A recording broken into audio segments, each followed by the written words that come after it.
Hello everyone. और आज के वीडियो में से हम यार स्टार्ट करने वाले हैं मोल कॉन्सेप्ट एंड स्टाइक्योमेट्री, जो कि क्लास 10th का एक बहुत ही इंटरेस्टिंग चैप्टर है।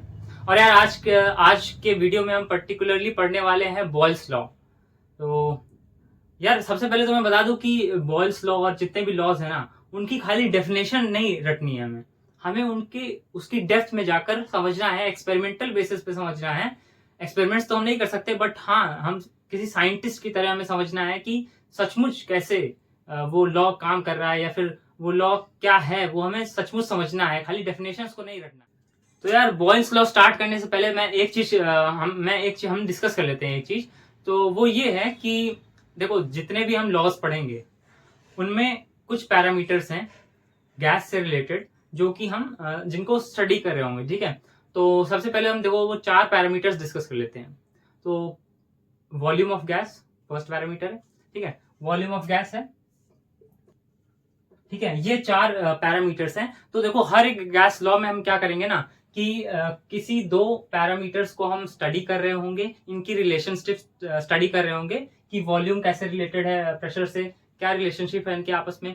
ठीक है, वॉल्यूम के बढ़ने से या वॉल्यूम के चेंज होने से प्रेशर कैसे चेंज होता है। और ये हम कब देखेंगे, जब इन दोनों को कांस्टेंट रखेंगे। ठीक है, जब किसी भी 2 को हम स्टडी करेंगे तो बाकी दोनों को हम कांस्टेंट रखेंगे, बाकी दोनों पैरामीटर्स को। ठीक है, चाहे वो प्रेशर और टेम्परेचर को स्टडी करें तो वॉल्यूम और अमाउंट ऑफ गैस को कांस्टेंट रखेंगे, तो इस तरीके से चीजें चलेंगी। ठीक है, तो यहाँ पर हमने बात कर ली, पहले एक बैकग्राउंड डिस्कस कर लिया।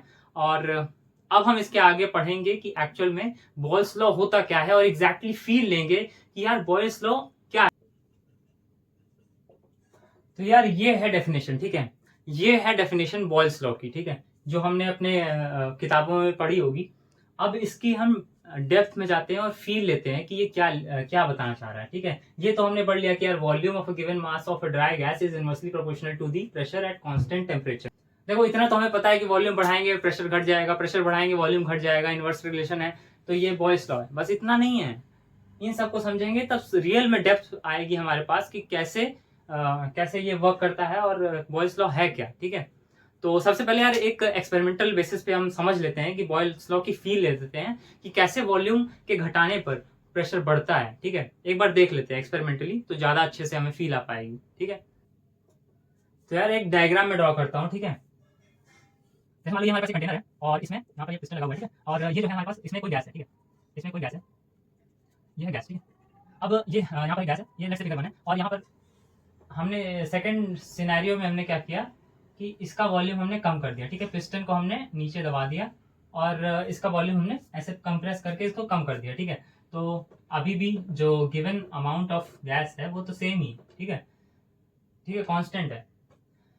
अब देखो, मैं पहले एक चीज समझा देता हूं तुमको। देखो, होता क्या है कि कोई भी गैस किसी भी कंटेनर में अगर है तो उसके जो मॉलिक्यूल्स है ना, वो रैंडम मोशन करते रहते हैं, रैंडम मोशन होती रहती है। ठीक है, ऐसे ऐसे रैंडम मोशन करते रहते हैं वो, और उसकी वजह से वो कंटेनर की वॉल्स को हिट करते हैं। ठीक है, हिट करते हैं तो एक फोर्स से जो वो हिट करते हैं तो प्रेशर जनरेट होता है। ठीक है, प्रेशर क्रिएट होता है, वही होता है प्रेशर जो हम कैलकुलेट करते हैं। ठीक है, अब यहां पर भी वही हो रहा होगा। ठीक है, फिगर 1 में भी वही हो रहा होगा, ये मॉलिक्यूल्स रैंडम मोशन कर रहे होंगे, हिट कर रहे होंगे और प्रेशर बन रहा होगा।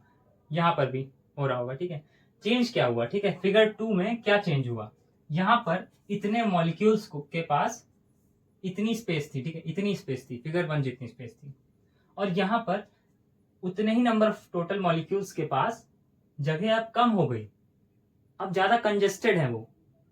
तो समझो कि यहाँ पर जो कोलिजन्स हो रही थी, वो कोलिजन्स ऐसे रैंडमली मूवमेंट हो रही है, तो कोलिजन्स हो रही है वॉल्स के साथ। ठीक है, वॉल्स के साथ कोलिजन तो हो ही जा रहा है। यहाँ पर अब जगह और कम है, तो अब वो कोलिजन्स की फ्रीक्वेंसी और बढ़ गई। स्पीड नहीं बढ़ी, हर एक मॉलिक्यूल की स्पीड नहीं बढ़ी, क्योंकि हमने टेम्परेचर को कांस्टेंट ही रखा है। ठीक है, टेम्परेचर को हमने कांस्टेंट ही रखा है, जिसकी वजह से speed of the kinetic energy of molecules same ही है। ठीक है, कांस्टेंट है। बट यहाँ पर क्या हुआ कि कंजेस्टेड हो गए, तो अब फ्रीक्वेंसी जितने बार ये हिट करेगा, देखो फ्रीक्वेंसी क्या है कि पर यूनिट टाइम, पर सेकेंड कितने बार वो वॉल्स को जाकर हिट किया मॉलिक्यूल, वो बढ़ गया, वो फ्रीक्वेंसी बढ़ गई, जिसकी वजह से क्या होगा कि प्रेशर इंक्रीज होगा।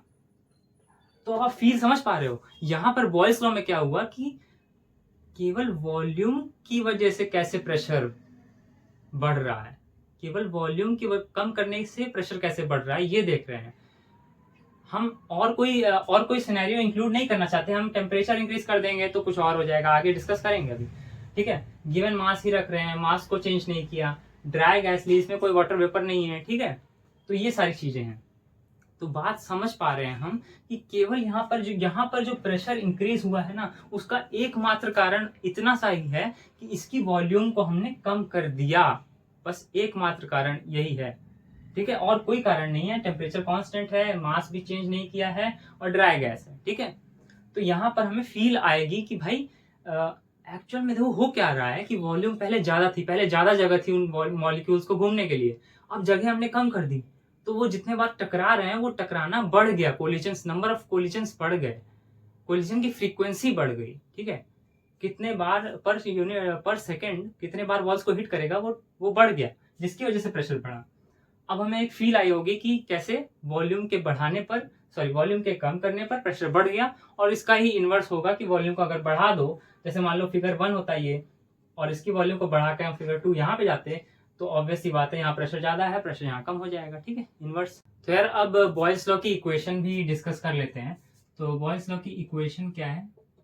इक्वेशन ऐसी है, देखो यार डिराइव कैसे होती है कि हमें पता है, हमने अभी देख लिया पूरा एक्सप्लेनेशन में कि भाई P is inversely proportional to V।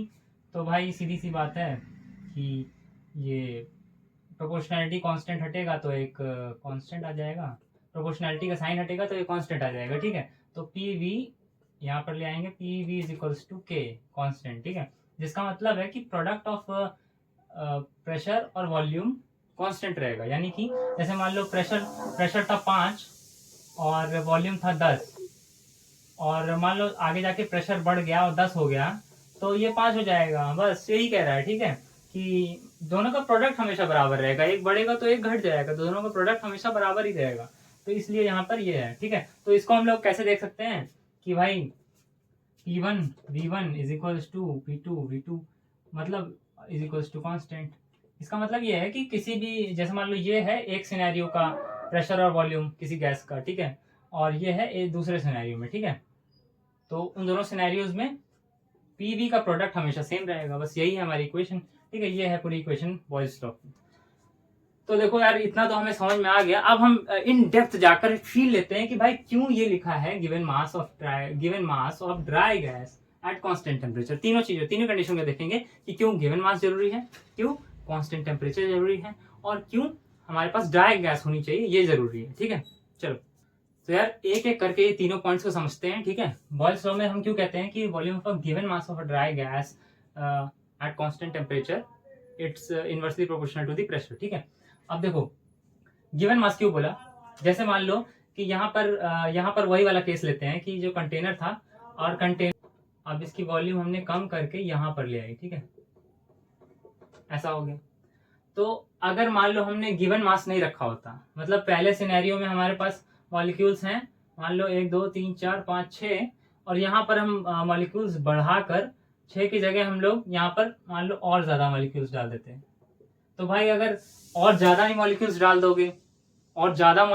दोगे तो सीधी सी बात है बहुत ज्यादा हो गए हैं, जगह मान लो जितनी थी इतनी है, इतने में ही और मॉलिक्यूल्स डाल दिए, तो भाई सीधी सी बात है कोलिजन्स बढ़ जाएगा बहुत ज्यादा, ठीक है। तो उसकी वजह से प्रेशर वैसे बढ़ जाएगा। तो यहाँ पर हम लोग एक सीधा अंदाजा नहीं लगा पाएंगे कि ये जो प्रेशर इंक्रीज हुआ है वो केवल वॉल्यूम के कम करने की वजह से हुआ है कि और कोई भी रीजन है। यहाँ पर दूसरा भी रीजन है, क्योंकि यहाँ पर मॉलिक्यूल्स ही बढ़ गए, तो इसलिए यहाँ पर कहा जाता है कि गिवन मास रखो, मास को कांस्टेंट रखो। फिर ड्राई गैस क्यों कहा जाता है? देखो ड्राई गैस इसलिए कहा जाता है, अगर मान लो वाटर वेपर भी हो, जैसे मान लो ये गैस है, इसमें थोड़े अमाउंट ऑफ वाटर वेपर्स भी है, मान लो ये वाटर वेपर्स भी हैं। अब देखो वाटर वेपर की एक खासियत होती है कि वाटर वेपर बेसिकली कन्वर्ट हो सकता है वाटर में। अब मान लो तुम वॉल्यूम डिक्रीज किए जब, तो तुमने अमाउंट ऑफ ये तो सेम रखा कि कुछ वाटर वेपर के गैसियस स्टेट के मॉलिक्यूल्स हैं और कुछ अपने गैस के मॉलिक्यूल्स हैं, तुमने मॉलिक्यूल्स नंबर सेम रखा, लेकिन तुमने क्या किया कि वाटर वेपर भी रखा है। अब क्या होगा कि कुछ मान लो लिक्विफाई होके वाटर बन गया, ठीक है, नीचे यहाँ पे आ गया, और फिर कुछ गैस बची, कुछ वाटर वेपर बचा, कुछ ये बचा, तो फिर देखो वही दिक्कत आ गई कि यहाँ पर वाटर के ये जो गैस के टोटल नंबर ऑफ मॉलिक्यूल्स है ना वही चेंज हो गए।